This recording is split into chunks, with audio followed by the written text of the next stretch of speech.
Hi, I'm Dr. Marty Furlong, and we're at Metro East Natural Healing Center in Oakdale, Minnesota. So this is our question and answer session that we're using to answer questions our patients give to us concerning things they run into every day and how can we improve, how they can improve their own health. So I'd like to just take a second to make sure everybody can get online with us. And the vision of this is that there's lots of questions that are generated during appointments, and sometimes patients don't think about them until they show up, until they head home, and it's that time they want to ask the questions. So we're going to encourage email your questions in at info@nutritionchiropractic.com, and we'd love to answer any and all questions as possible. So that'd be great. We're doing these weekly. We have different practitioners. We have Chelsea, who's a practitioner with the clinic for 6 years. We have myself, who's been in practice a little longer than that.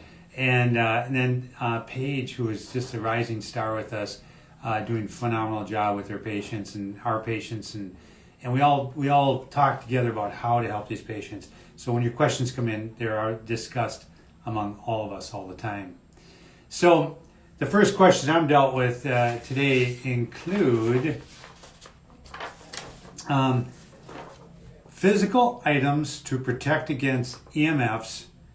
Is lead protective against EMFs? Okay, so let me just explain just a little bit first about EMFs, electromagnetic frequencies. Now, these have been part of our lives, our whole existence as humans on Earth.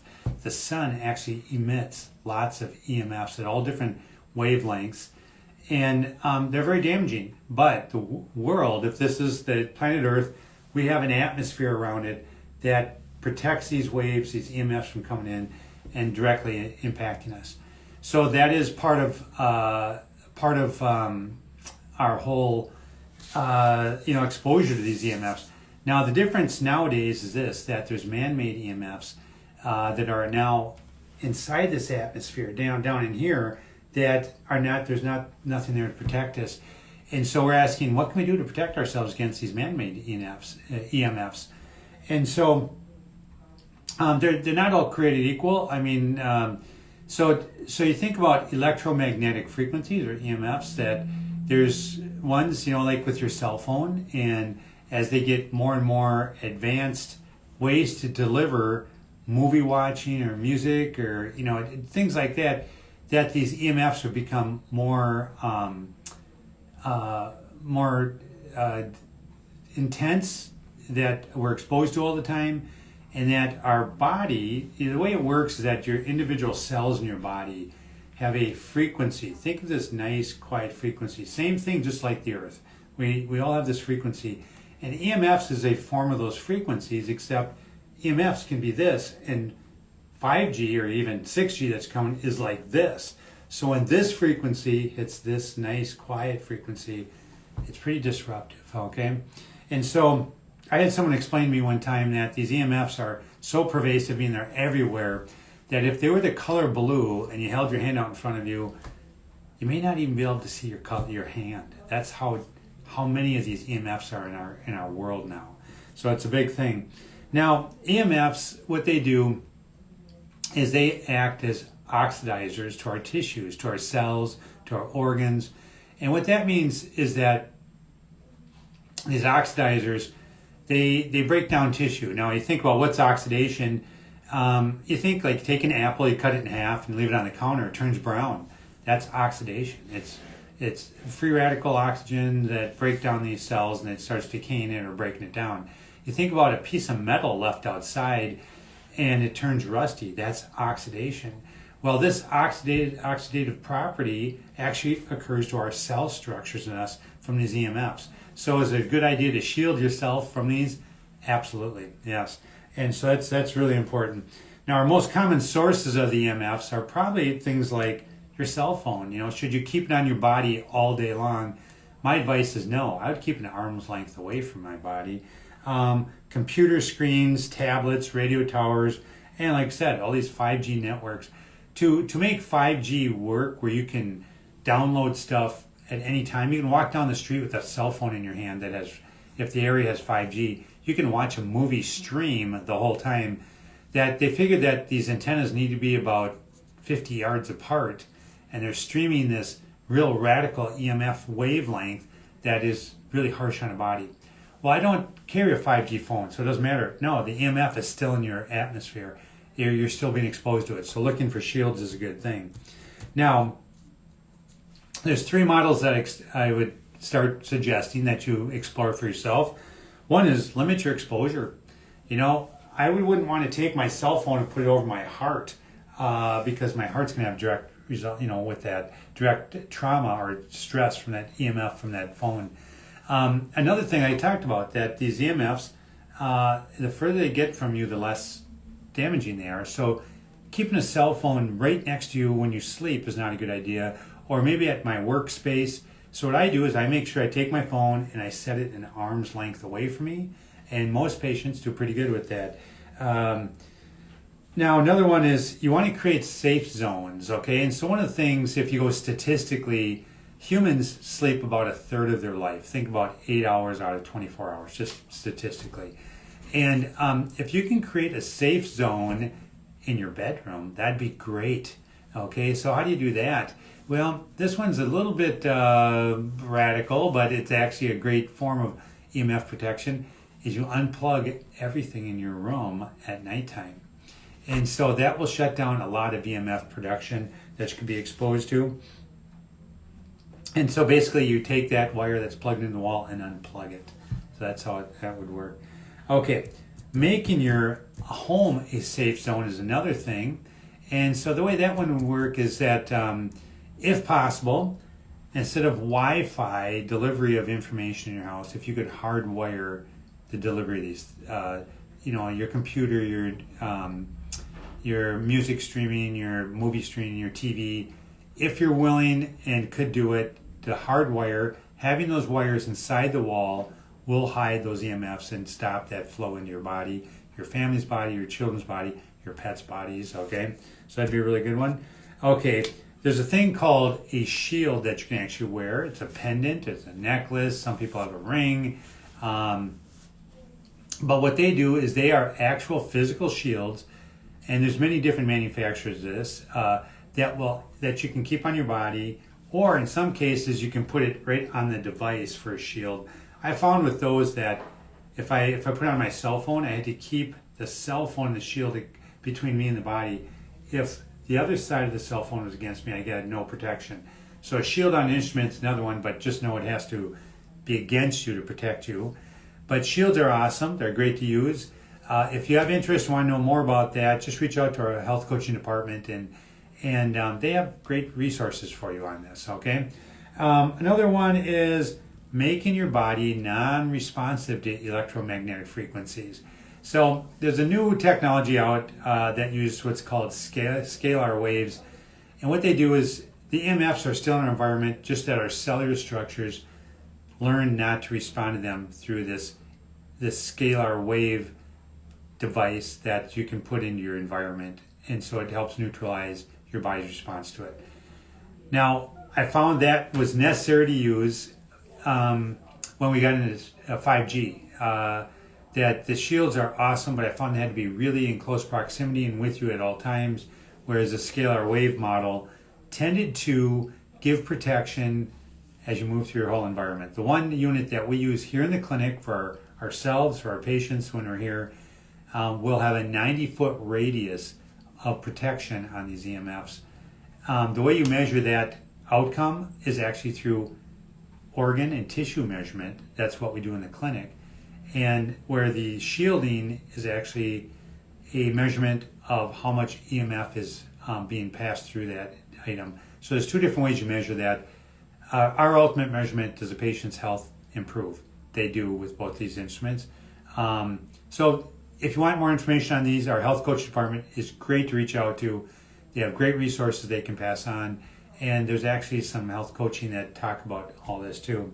Now, is there nutritional support to support a body with all this oxidation that's going on from all these EMFs, from our normal sun, from stress, everything else?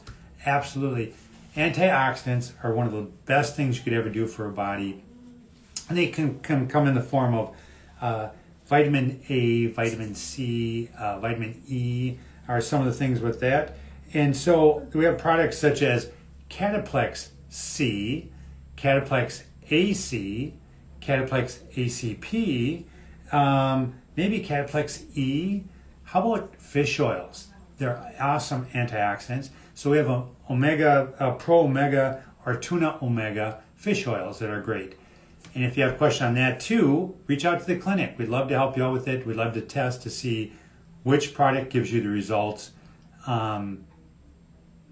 which products give you the results, the best results for your body, okay? Now, there is another part of this question. It says, does lead block EMF production? Absolutely. And so what happens with that is that lead and most heavy metals are non-porous and they don't allow the EMFs to pass through easily. Lead happens to be very pliable, so you can bend it around things, so it's really nice. And so lead can be a good EMF blocker. The one problem is lead as a mineral is very toxic to a body, especially the neurology and our brain. And so lead's probably not a first use product with that, but it is something that can be used. That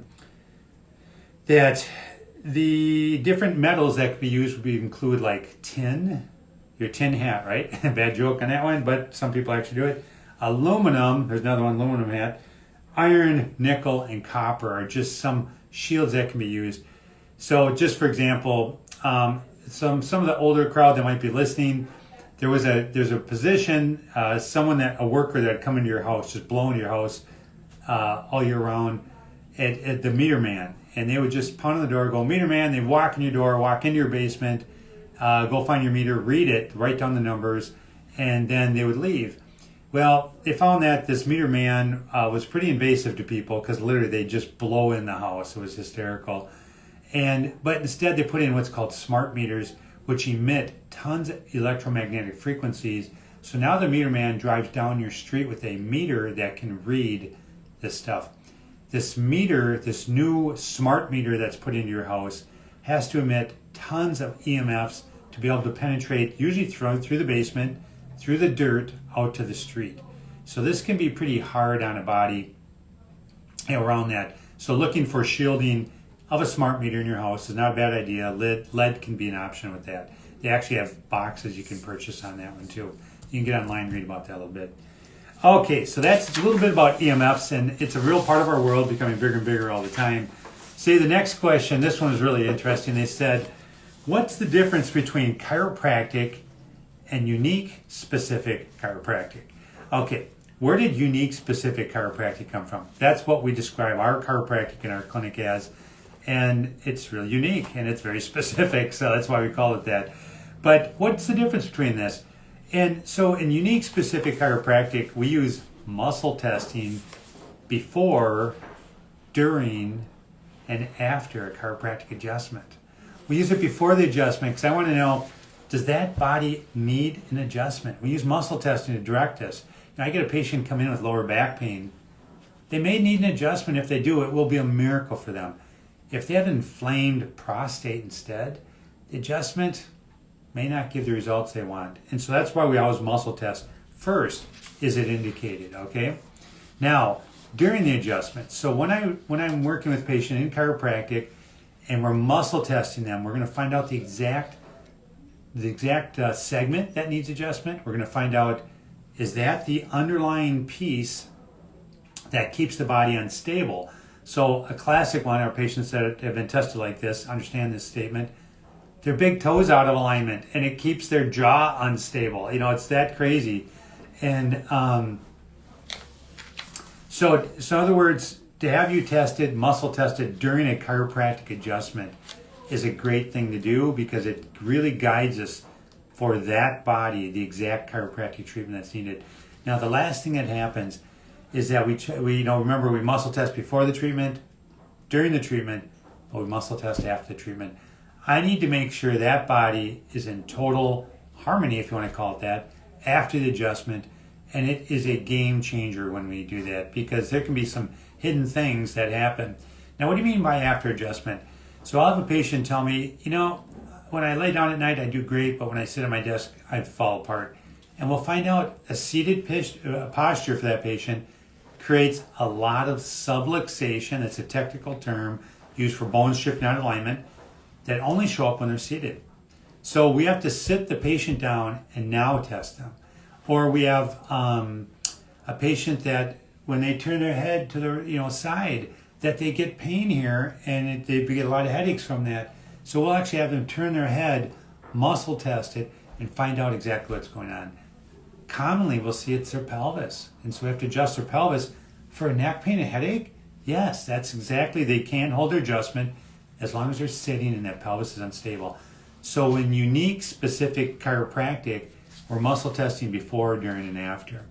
Now, the thing that's great about that is it's very unique to that individual. That's why it's unique, okay? It's specific. We're going to find out the segment that needs help or the segments that are causing all the instability. It is very specific, actually to the point of sometimes we have to find out what angle exactly does that chiropractic adjustment need to be delivered to get the result. Very specific. That's why I described it as unique, specific chiropractic. So if you haven't had an assessment and would love one, I would love to have you come in. My name is Dr. Marty Furlong. Our clinic is Metro East Natural Healing Center in Oakdale, Minnesota. And I've only been a chiropractor for 35 years. I had the joy of having a father as a chiropractor, so I love chiropractic. It's a miracle if it's indicated. That's what our unique, specific chiropractic does. We get to find out if that is the indicated treatment for you. These are brief question and answer sessions. I hope you guys learned a lot today. If you want more information, just reach out to us. info@nutritionchiropractic.com is a great way to do this. And we'll see you next week. We'll have more great questions. And if you have questions, send them out to us. But we'd love to answer these questions and keep, I think a well-informed patient's going to be a lot healthier with that too. So love to see you guys. Catch you later. Bye now.